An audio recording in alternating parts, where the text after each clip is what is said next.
Hey, welcome back to Digital Learning. I'm Connie Kolosey, Director of Media, Text, and Digital Learning, and I have with me today Sarah Truelson, our Project Coordinator for Digital Learning, and we're talking about a product that we've been working with this year called Nearpod, and we have visited Belleair Elementary and a couple of teacher classrooms there, and so I noticed that in the first teacher's classroom, they were all there logging on to a computer. Each student had access to a computer. But in the second classroom, there was a group of students logging on to a single computer.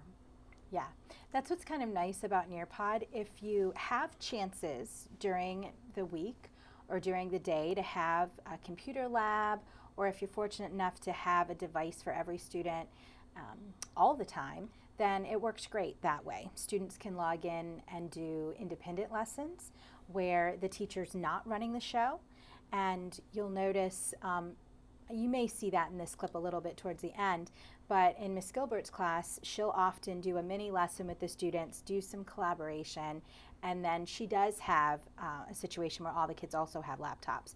So they then go out and work independently on a lesson that's made for them.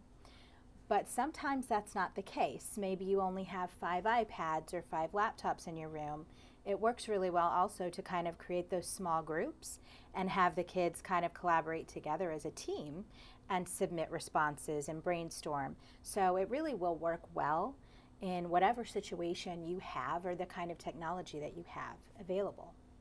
Okay, so we have another clip from Belleair. Let's take a look. Absolutely. So today's lesson is an integrated lesson of language arts and science. Our focus in language arts right now is visual aids.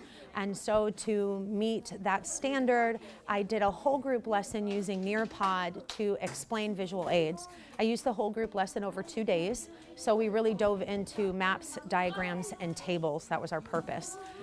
The other purpose is for them to, of course, meet the standard, but I also want them to use reading strategies that are associated with using visual aids, stopping to think about what they're doing to make the correct interpretations. After doing the language arts portion, then I'm using that same standard of visual aids to integrate science. And I've broken that into 3 levels for differentiation. The first level that I did, I'm an ELL infused classroom, and I actually have some non-English speakers in my group or others who have very low English proficiencies. And so what I did for them was to use the visual aid strategy and Nearpod together to front load our next science lesson. So we're heading into rocks next. So I used the 3 rocks straight out of Nearpod, and it is in their ELL packaging for that. And they will build a table, which is our focus for language arts, using the Nearpod slide on the 3 kinds of rocks. And the last group of students that I had is using iPads today for the virtual reality piece of Nearpod, and it's enrichment for them. They are higher students who can move on through that visual aid piece pretty clearly, so I wanted to take it to the next level. So they're exploring caves today, which also matches what we're doing in science of weathering, erosion, deposition, and rockhound, which is coming. So they'll be able to put those pieces together. So they're exploring 4 different caves using Nearpod, and then doing activities that take them straight to that 4 on the scale. Instead of providing a table and a diagram and a map for them, they're creating the map and the diagram and the table based upon the visual observations that they have in Nearpod. Oh my, what a creative teacher. There were so many things going on there. Help me sort out what we were looking at. Absolutely. So you kind of saw, and this is all one lesson. So this is that one day, and it's part of the reading, and she's infused science in as well. But we kind of saw at the beginning where she had her students collaborate and kind of review the different pieces that they had been learning and talking about over 2 days. And then in this clip, she actually had the students splitting apart. And what's nice about Nearpod is it facilitates or helps to facilitate the ability to really create differentiated directions or paths for the students. So depending on where they were working on the scale that she had in the room, she had one group that went and picked up a yellow bucket, and inside the yellow bucket she's actually designed some directions. These are 4th graders, so they can do some things a little more independently. And one group had to go and continue working in a Nearpod lesson, getting more information about what visual cues were. And they had their little yellow bucket with directions and information. they had to review it together first, and then they worked independently and came together at the end to talk to each other about how they did they understand what they were doing, you know, checking again where they were on their scale. Then she had another group who were working more with her as well. They needed a little bit more additional help with tables and how those put together, so she had a different Nearpod lesson for them. And it's so amazing to watch them because they just pull out the directions, they go over them together as a group, put in the special code to pull up the right Nearpod lesson, and they get right to work. And then the last group, you could see they were using the VR features in Nearpod, and it allows them to actually see something they've never seen before.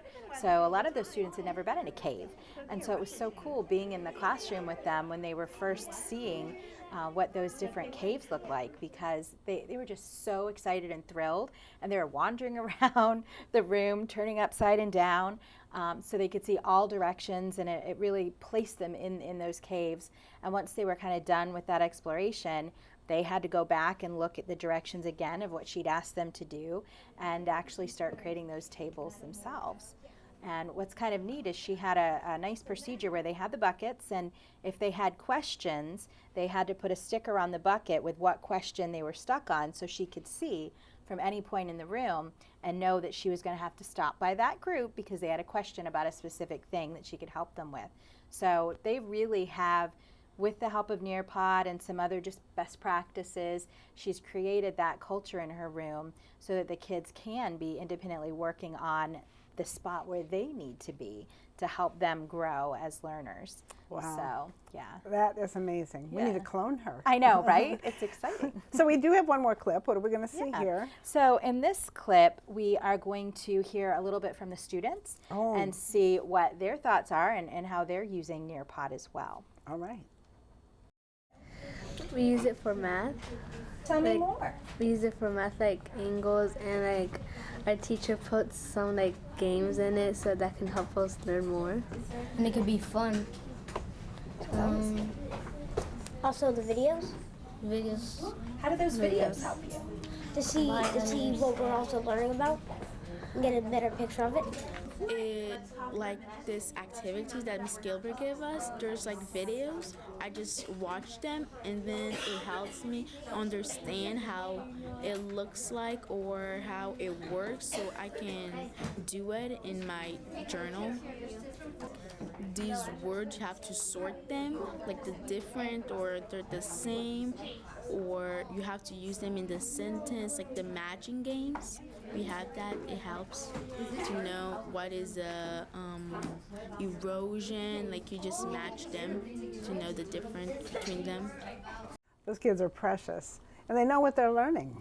They do, and what's so awesome is the last little girl we were talking to, she, her language is French, and so she's just learning English, and it's helping her so much, those visual cues and being able to see the videos and review all those pieces, that she really was sharing that it helped her to really be able to pick up English so much easier.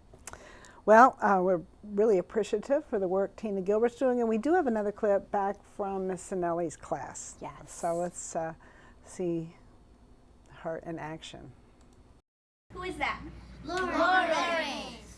Hey kids, it's Lawrence, your class cop, here to let you know that you're about to experience a read aloud. Show your slant and get ready for Knuckle Buddy. Thank you, by Mo Jonathan, for your Willows. slant.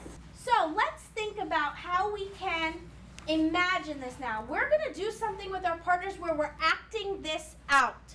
And in order to act this out, we need to think a little bit about what we know about Trixie and what we know about Dad, because those were the two main characters in this story. Somebody share with me by raising your hand something you know about Trixie. What do you know about Trixie, Lily? She loves Snuffle Bunny. Christian B? She can't talk. She can't talk yet. That's important. She's just a little baby. She doesn't speak yet, right? So how can she show her emotions? What does she do? Aaron? She acted out. What does that look like for a baby when they start acting out and they can't talk? Itzel? She cried. So let's describe it on your screen. You have a section for Trixie, and you can even type if you feel more comfortable, or you can draw it out, okay? Yes, Angela? Yes, I will repeat that. You're going to describe Trixie and what we know about her. So some of the things we just shared, and you can type it out or you can draw it out. It's up to you, okay? Nearpod has helped me this year be able to meet all the learning styles of the students in my classroom. There's a lot of different options of things that you can incorporate into your lessons, such as having the video right there, allowing the students to draw how the characters might be feeling. I think meeting the needs of every learner, whether it be visual, auditory, or kinesthetic, is very important, and the features of Nearpod really allows that in each lesson. We got up and we did act it out so that they could understand more about the characters in the story, but having them be able to see the video, see the animation, and draw it out themselves is really important. I went to a training this summer at Admin that happened to feature Nearpod in their technology sort of institute this summer. I had never heard of Nearpod until I went to that training. And I played around with it there, and when I was there, I was like, wow, this is really overwhelming. There's a lot to learn, but I learned it within a week, and that was at the end of July, and I was using it by August. And another great teacher at Belleair Elementary. That's excellent. I know, she's so fabulous. And just watching her little second graders, when they bring up the Nearpod site, they know how to get there. They now know how to even troubleshoot. So one of the offshoots was, if the site doesn't come up, they know how to do refresh or close the browser and reopen it. You know. Well, again, we have some adults that we need to work with on that. Exactly. So we just got a couple minutes left, but what if a teacher is interested in getting to know Nearpod? Absolutely. These guys are all using the paid version, but you certainly can start using pretty much all the features in your own classroom with a free account. So if they're really interested, they just go to nearpod.com, that's nearpod.com, and they can sign up for a free account. I always say, you know, if it's for school, use your @PCSB account so that it's all tied in there. But what's cool about it is, one of the other things that the teachers also said is, most of the time they don't necessarily create their own lessons. If you click on Explore Lessons, Nearpod has created lessons for almost all of the grade levels, kindergarten through 12, and they're on topics that tie into what you're already teaching. So if a teacher isn't quite ready to create the whole thing themselves, they can look at the math sections, they can look at the reading sections, and if you only want to get one lesson and you don't have a district account, they can even get a great lesson, equivalent fractions, for like $1.99. So they're all pretty reasonably priced as well if you're getting it yourself. But what's cool is they've got topics that fit into what you're doing. So you can start off by using the ones they've already made and then kind of slowly start to build some of them yourself as well. And so we are able to track who's using it, and there have been some teachers that were using the free version, and we were able to reach out to them to say, hey, you're using this resource, would you like a license to the paid version? So, you know, that's a great way to show us. Exactly. Show us that you're going to use it, Yes. because it is important that we use our resources wisely. Absolutely. And if it's not something that works great for you, that's okay. There's a million resources out there and tools you can use in your classroom. This is just one of them. And we'll talk about some others here on Digital Learning. Thank you for joining me, Sarah, and giving us an update on Nearpod. Join us next time on Digital Learning for more in the innovation of technology in Pinellas County Schools.